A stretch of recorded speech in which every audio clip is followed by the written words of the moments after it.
કેમ છો વિદ્યાર્થી મિત્રો? શ્રી ઉમિયા મહિલા આર્ટ્સ એન્ડ કોમર્સ કોલેજ લાઠીદર. હું છું આશા પટેલ. આજે આપણે FIBA મેઇન પેપર માઇક્રો ઇકોનોમિક્સમાં ગ્રાહકના અધિક સંતોષના ખ્યાલ વિશે માહિતી આપણે આજે મેળવીશું. તો ગ્રાહકના અધિક સંતોષનો ખ્યાલ જે એક સિદ્ધાંતના સ્વરૂપમાં આપણે એને રજૂ કરી શકીએ છીએ. તો આ ક્વેશ્ચન આપણે 14 માર્કમાં પૂછાવાની શક્યતા છે. લોંગ ક્વેશ્ચન છે એટલે 14 માર્કમાં પૂછાઈ શકે છે.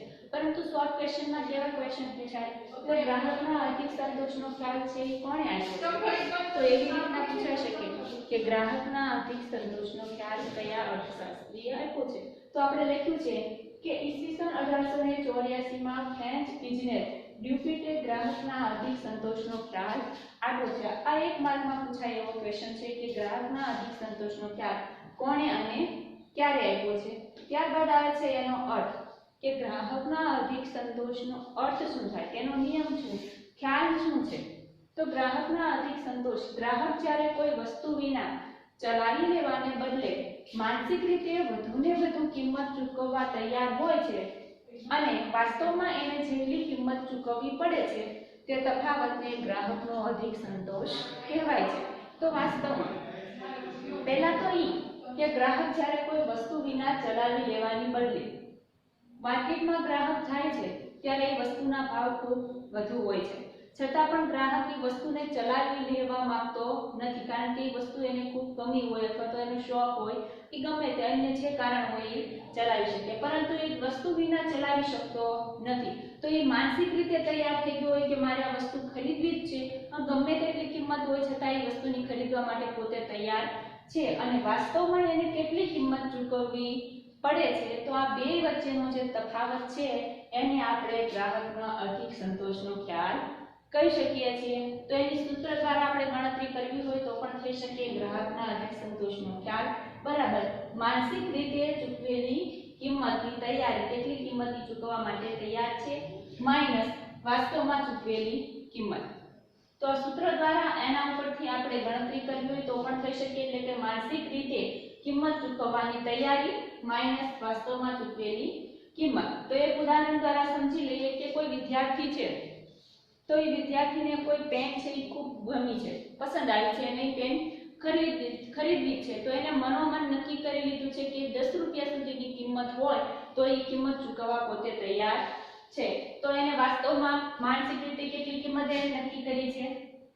10 રૂપિયા. અને જ્યારે એ વસ્તુ ખરીદવા જાય છે અને એ વસ્તુની કિંમત કોઈ પણ જે ઉત્પાદક છે, દુકાનદાર, વાસ્તવમાં એની કિંમત કે છે એની કેટલી? 8 રૂપિયા. તો બે વચ્ચેનો તફાવત કેટલો થયો? 2 રૂપિયા. તો આ 2 રૂપિયા છે એને શું કહેવાય? ગ્રાહકના અધિક સંતોષનો ખ્યાલ કહેવામાં આવે છે. તો આની જગ્યાએ આપણે બીજું ઉદાહરણ લેવું હોય તો પણ લઈ શકો કે કોઈ વ્યક્તિ છે, દાખલા તરીકે કોમ્પ્યુટરની ખરીદી કરવા ગયો હોય અથવા તો અન્ય બીજી કોઈ વસ્તુની ખરીદી કરવા ગયો હોય તો પહેલા એટલું વિચારવાનું કે માનસિક રીતે એ કેટલી કિંમત ચૂકવવા માટે તૈયાર છે. આપણે કોઈ દુકાનમાં કપડાની ખરીદી કરવા ગયા હોય તો કોઈ કપડા આપણને બતાવ્યા છે, ડ્રેસ બતાવ્યા છે, તો એ ડ્રેસની કિંમત આપણે 1000 રૂપિયા સુધી કિંમત ચૂકવવા માટે તૈયાર છીએ, પણ દુકાનદાર આપણને એ વસ્તુની કોઈ પણ વસ્તુ છે એ ડ્રેસની કિંમત આપણને માત્ર 700 રૂપિયા કહે છે. તો પાછળના જે 300 રૂપિયા છે એ આપણો અધિક સંતોષ કહેવાય. તો આ તો અધિક સંતોષનો, ગ્રાહકના અધિક સંતોષના ખ્યાલનું સૂત્ર અને સૂત્ર દ્વારા એની ગણતરી. તો આપણે જે વિદ્યાર્થીનું ઉદાહરણ લીધું હતું એમાં 10 રૂપિયા એ કિંમત ચૂકવવા માટે તૈયાર છે અને વાસ્તવમાં એને માત્ર કેટલી કિંમત ચૂકવવી પડે છે? 8 રૂપિયા જ કિંમત ચૂકવવી પડે છે. એટલે 2 રૂપિયા છે એ ગ્રાહકના અધિક સંતોષનો ખ્યાલ કહેવાય છે. ત્યારબાદ આવે છે એની ધારણા. તો કોઈ પણ સિદ્ધાંત છે તો સિદ્ધાંતની ધારણા અવશ્ય હોય છે. તો એ સિદ્ધાંતની ધારણા શું કહે છે? તો સિદ્ધાંતની ધારણા એટલે કે ધારણા જે છે એ વ્યવસ્થિત હોવી જોઈએ અથવા તો એ ધારણાને આધારે એ સિદ્ધાંત રચાયેલો હોય છે. એ ધારણા છે એ જો એમાં ખોટી પડતી હોય તો એ સિદ્ધાંત સાચો પડતો નથી. એટલે પહેલા તો એ કે સિદ્ધાંતમાં જે ધારણા આપી છે એ બધી વ્યવસ્થિત અથવા તો સાચી હોવી જોઈએ. તો આમાં પહેલી ધારણા આપણને આપી છે, ધારણા એમાં પહેલી ધારણા છે દૃષ્ટિકોણ સંખ્યામાં માપી શકાય છે. દૃષ્ટિકોણ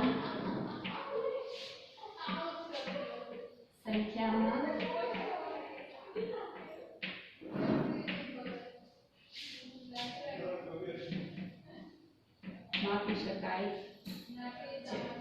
હવે આ ધારણા આપી છે દૃષ્ટિગુણ સંખ્યામાં માપી શકાય છે। ખરેખર દૃષ્ટિગુણને આપણે સંખ્યામાં માપી શકતા નથી। આગળ આપણે દૃષ્ટિગુણનો જે ખ્યાલ જોયો હતો એમાં લખ્યું હતું કે દૃષ્ટિગુણને આપણે સંખ્યામાં માપી શકીએ નહીં। આપણે એવું કહી શકીએ કોઈ વસ્તુનો આપણે ઉપયોગ કર્યો છે તો એમાં આપણને કેટલો 10% દૃષ્ટિગુણ થયો એવું કહી શકીએ કે એનાથી વધીને આપણને 30% દૃષ્ટિગુણ થયો એવું કહી શકીએ।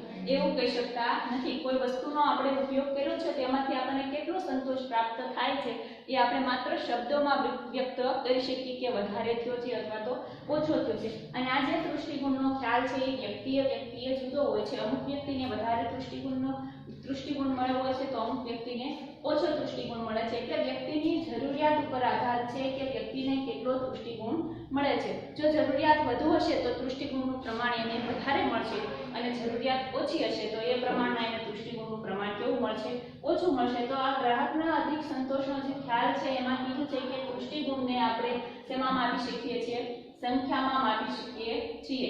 આ એની પહેલી ધારણા હતી। ત્યાર પછી આવે છે બીજી ધારણા કે નાણાંનો સીમાંત દૃષ્ટિગુણ સ્થિર રહે છે।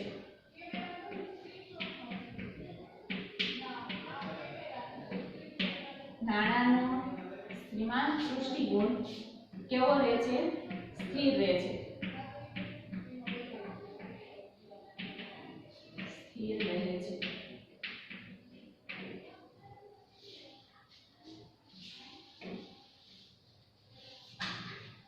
સિદ્ધાંતની ધારણા નાણાંનો દૃષ્ટિગુણ જે સીમાંત દૃષ્ટિગુણ છે એ સ્થિર રહે છે। સ્થિર રહે છે એટલે એમાં કોઈ પણ પ્રકારનો ફેરફાર થવો જોઈએ નહીં। જે વ્યક્તિ છે એના માટે નાણાંનો જે દૃષ્ટિગુણ છે એ સ્થિર એમાં ફેરફાર ન થવો જોઈએ। એનો મતલબ કે ગ્રાહક જ્યારે વસ્તુની ખરીદવા માટે જાય છે ત્યારે એને નાણાંમાંથી જેટલો દૃષ્ટિગુણ મળે છે એટલો વસ્તુ ખરીદીને આવ્યા બાદ પણ એટલો ને એટલો એનો દૃષ્ટિગુણ મળવો જોઈએ। એટલે કે દૃષ્ટિગુણમાં કોઈ ફેરફાર ન થાય। એટલે કે દૃષ્ટિગુણ હંમેશા કેવો રહેવો જોઈએ જે નાણાંમાંથી મળે છે એ કેવો હોવો જોઈએ સ્થિર હોવો જોઈએ તો જ એની ધારણા સાચી પડે છે। ત્યારબાદ આવે છે બીજી ધારણા કે બજારમાં જે વસ્તુની ખરીદી કરવામાં આવે છે અવેજી વસ્તુ ઉપલબ્ધ નથી।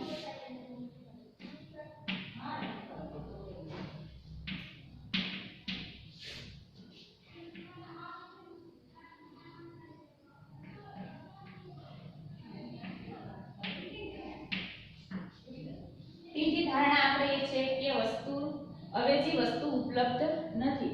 ગ્રાહકના અધિક સંતોષના ખ્યાલમાં ત્રીજી ધારણા કે જો કોઈ વસ્તુની આપણે ખરીદી કરવા માટે બજારમાં જઈએ છીએ તો એ બજારમાં તે વસ્તુની અવેજી વસ્તુ આપણને જોવા મળતી નથી। અવેજી વસ્તુ એટલે એક વસ્તુના બદલામાં આપણે બીજી વસ્તુનો ઉપયોગ કરીએ છીએ એને શું કહેવાય છે અવેજી વસ્તુ। એટલે કે ચાના અથવામાં આપણે કોફીનો ઉપયોગ કરી શકીએ તો એને શું કહેવાય એકબીજાની અવેજી વસ્તુ થઈ। તો ગ્રાહકના અધિક સંતોષના ખ્યાલમાં કીધું છે કે બજારમાં કોઈ પણ વસ્તુ છે એની અવેજી વસ્તુ ઉપલબ્ધ ન હોય તો એને અવેજી વસ્તુ કોઈ પણ અવેજી વસ્તુ ઉપલબ્ધ નથી તો ત્યાં ગ્રાહકના અધિક સંતોષનો ખ્યાલ સાચો પડે છે। તો આ હતી એની ત્રણ ધારણા।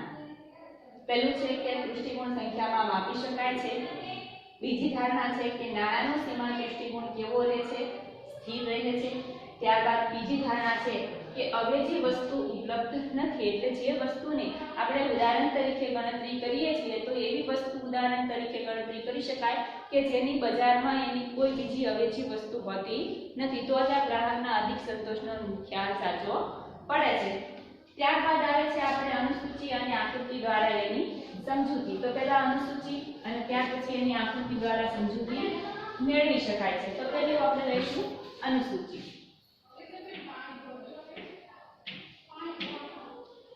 અનુસૂચિ એમાં વસ્તુનો ક્રમ આપ્યો છે।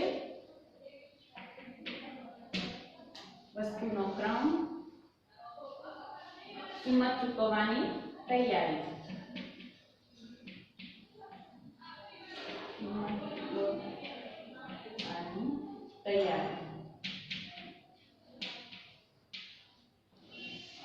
ત્યારબાદ આવે છે વાસ્તવમાં ચૂકવેલી કિંમત।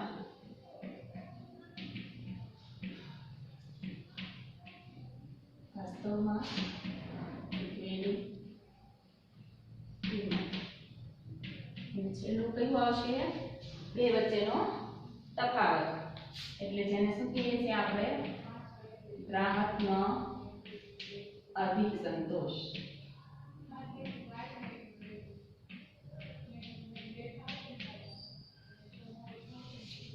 પહેલા આવે છે 1 થી 5 વસ્તુ લીધી છે, 1 2 3 4 5.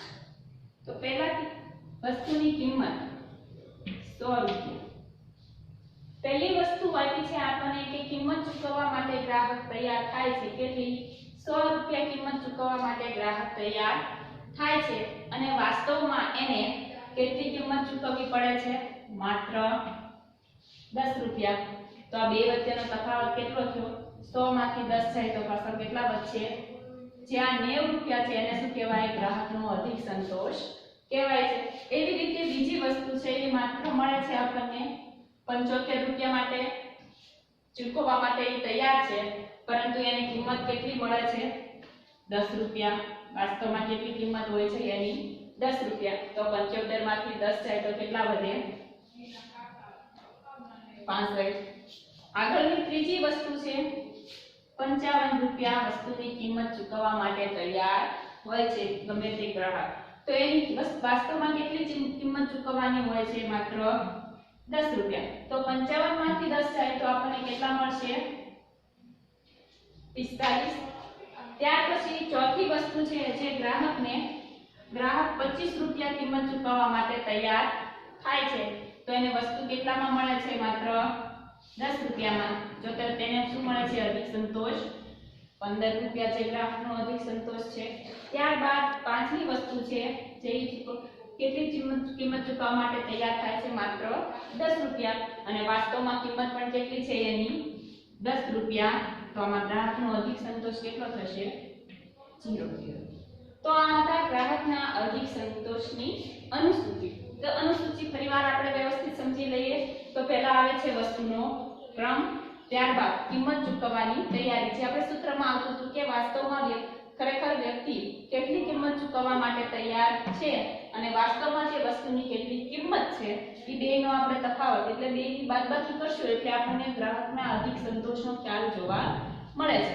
તો કોઈ પણ ગ્રાહક છે એ વસ્તુની કિંમત ચૂકવવા માટે પહેલા 100 રૂપિયા કિંમત ચૂકવવા માટે તૈયાર હોય છે, પરંતુ વાસ્તવમાં એની કેટલી કિંમત છે? માત્ર 10 રૂપિયા. તો 90 રૂપિયા ગ્રાહકના અધિક સંતોષનો ખ્યાલ કરી શકાય છે. એવી જ રીતે બીજી વસ્તુનું ઉદાહરણ લઈએ તો કિંમત ચૂકવવાની તૈયારી ગ્રાહકની છે 75 રૂપિયા અને કિંમત આપણને 10 રૂપિયા આપી છે, તો આપણો ગ્રાહકનો અધિક સંતોષ કેટલો થયો? માત્ર 65 નો. ત્યારબાદ આવે છે કે કિંમત ચૂકવવાની તૈયારી 55 ની છે, વાસ્તવમાં 10 રૂપિયા કિંમત ચૂકવે છે અને 45 રૂપિયા ગ્રાહકનો અધિક સંતોષ કહેવાય છે. ત્યારબાદ આવે છે કિંમત ચૂકવવાની તૈયારી 25 રૂપિયાની હોય છે, એમાંથી એને 10 રૂપિયા કિંમત ચૂકવવી પડે છે, તો 15 રૂપિયા છે એ શું મળ્યું? એને ગ્રાહકના અધિક સંતોષનો ખ્યાલ.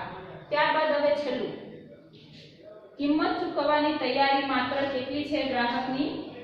10 રૂપિયા, અને વાસ્તવમાં કિંમત પણ કેટલી છે? 10 રૂપિયા. તો 10 માંથી 10 થશે તો આપણી પાસે શું વધશે? 0. તો આ પાંચમી વસ્તુ જ્યારે ગ્રાહક ખરીદે છે ત્યારે એનો સંતોષ કેવો જોવા મળે છે? 0 આપણને જોવા મળે છે. તો આ હતી આપણી અનુસૂચિ. હવે આપણે એને આકૃતિ દ્વારા સમજીશું.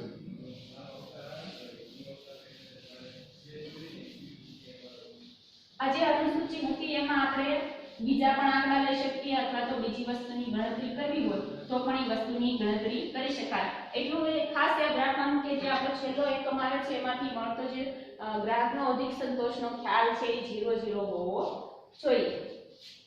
ત્યારબાદ આવે છે આકૃતિ.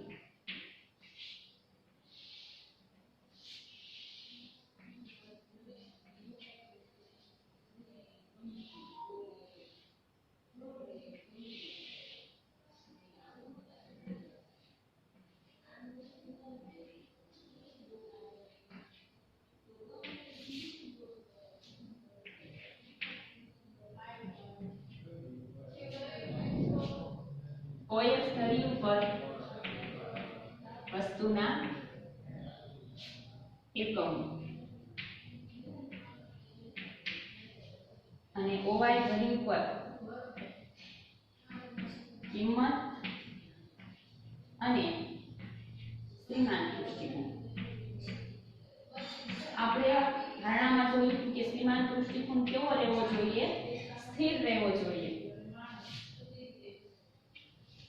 તો OX ધરી ઉપર વસ્તુના એકમ આપેલા છે, ત્યારબાદ OY ધરી ઉપર કિંમત અને સીમાંત દૃષ્ટિકોણ જોવા મળે છે. સૌથી પહેલા ગ્રાહક જ્યારે જે આ IMU રેખા છે, એ રેખાને શું કહેવાય? ગ્રાહકના અધિક સંતોષની રેખા.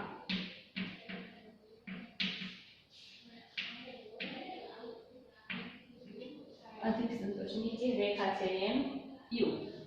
ત્યારબાદ આપણે જોઈએ કે ઓપી કિંમત એ ગ્રાહક પેલા વસ્તુની કિંમત કેટલી લીધી છે? O થી P સુધીની.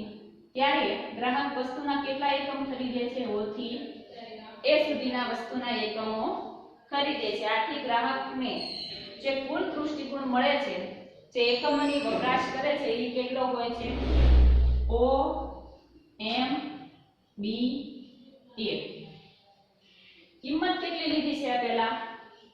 O થી P સુધીની. ત્યારે વસ્તુના એકમો કેટલા છે? O થી A સુધીના. તો આમાં ગ્રાહક છે તે કેટલા એકમોનું ઉત્પાદન કરી વપરાશ કરે છે? O M B A. ત્યારબાદ હવે આવે છે બીજો પોઈન્ટ કે આથી ગ્રાહકને OMBA મળે છે. જ્યારે O એ વસ્તુ ખરીદવા, હવે શું કરશે કે O એ વસ્તુ એને ખરીદવા માટે O થી P જેટલી એની કિંમત ચૂકવવી પડે છે. તો સામાન્ય રીતે એનો અધિક જે દૃષ્ટિકોણ ચૂકવવું પડશે, કિંમત ચૂકવવી પડશે, એ કેટલી થશે? OPBA. પેલું વસ્તુ પહેલા જોયું તો આપણે કે O થી A સુધીમાં, O થી P સુધીની કિંમત ચૂકવવી પડે છે, ત્યારે કેટલા એકમોની વપરાશ કરી કહેવાય? O M B A સુધીની વપરાશ કરે છે. ત્યારબાદ હવે જે ગ્રાહકને O થી P કિંમતે અથવા તો O થી A જ્યારે વસ્તુની ખરીદી કરે છે, ત્યારે એને માત્ર કેટલી કિંમત ચૂકવવી પડે છે? O થી P સુધીની જ કિંમત ચૂકવવી પડે છે. તો વસ્તુના વપરાશના એકમ કેટલા થયા? OPBA. હવે ધ્યાનથી જોજો. પેલું આપણને શું મળ્યું હતું? OMBA minus OPBA.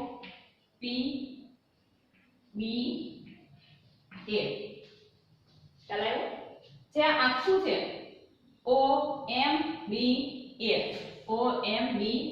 એમાંથી શું માઈનસ કરવાનું છે? OPBA. એટલે આખામાંથી આ અડધું બાદ થઈ જાય. તો બાદ થાય અને પાછળ વધે એને આપણે શું કહેતા હતા? ગ્રાહકનો અધિક સંતોષ. તો PMB જે આટલું પણ મળે છે આપણને, આને આપણે ગ્રાહકના અધિક સંતોષ કહેવાય. ગ્રાહકનો અધિક સંતોષ. આકૃતિમાં મેઈન બાબત તમારે શું યાદ રાખવાની? પહેલા OX ધરી પર વસ્તુના એકમો, OY ધરી ઉપર કિંમત અને દૃષ્ટિકોણ એટલે કે સીમાંત દૃષ્ટિકોણ જે આપણે જોયો હતો ધારણામાં. ત્યારબાદ OMB માંથી OPA બાદ કરવાનું છે. એટલે આખામાંથી આ અડધું બાદ થશે એટલે આપણને ત્યાં ગ્રાહકનો અધિક સંતોષનો ખ્યાલ મળે છે. ત્યારબાદ આવે છે કે મહત્વ શું છે? જે આપણે આ સિદ્ધાંત ભણ્યા એનું કંઈક મહત્વ તો હોવું જોઈએ ને. તો મહત્વ શું છે? તો એનું મહત્વના મુદ્દા જોઈએ. આપણે આ મુદ્દા દ્વારા સમજૂતી મેળવી લઈએ કે મહત્વ કઈ કઈ બાબતમાં છે કે જે ગ્રાહકનો અધિક સંતોષ છે એના આપણે જીવન વ્યવહારમાં કઈ રીતે ઉપયોગી છે. અર્થશાસ્ત્રમાં જે સિદ્ધાંત આપણને આપવામાં આવ્યા છે એ બધા સિદ્ધાંતોનું કોઈને કોઈ રીતે મહત્વ જોવા મળે છે. તો આમાં પહેલું મહત્વ એને કીધું છે કે કરવેરા.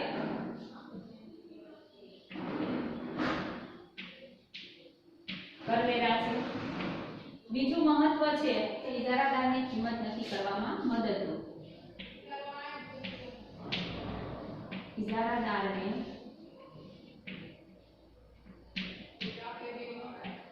કિંમત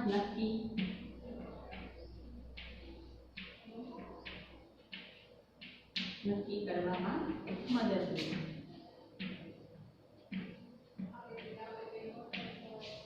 ત્યારબાદ આવે છે ત્રીજું મહત્વ,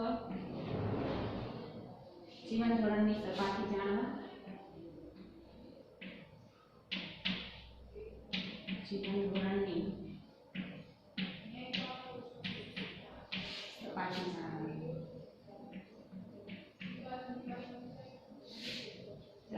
ચોથું અને છેલ્લું મહત્વ છે એને સીધા મૂલ્યના ખ્યાલને સમજવા. એડમ સ્મિથના મૂલ્યના ખ્યાલને સમજવા.